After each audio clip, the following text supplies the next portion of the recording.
আসসালামু আলাইকুম বন্ধুরা, কেমন আছেন সবাই? আশা করি সবাই ভালোই আছেন। আমি এখন কড়াইতে তেল দিয়ে নিলাম, তারপরে পেঁয়াজ দিয়ে দিচ্ছি। পেঁয়াজটা কিছুক্ষণ নেড়ে ভাজা ভাজা করার পরে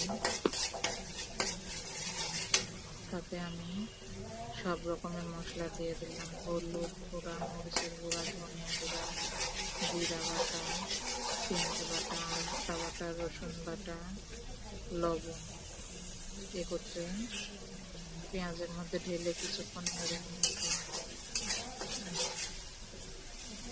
কিছুটা পানি দিয়ে এখন কষিয়ে নেব কিছুক্ষণের জন্য। কষানো হয়ে গেলে তাতে আমি চিংড়ি মাছগুলো ঢেলে দেব। কিছুক্ষণ নাড়াচাড়া করার পর কষানোর জন্য আমি ঢেকে দিলাম।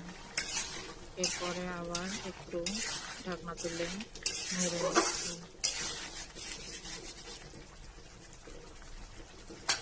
আমি এখানে চিংড়ির দো পেঁয়াজা বানাচ্ছি। আপনারা দেখে জানাবেন কমেন্টে কেমন হয়েছে রান্না।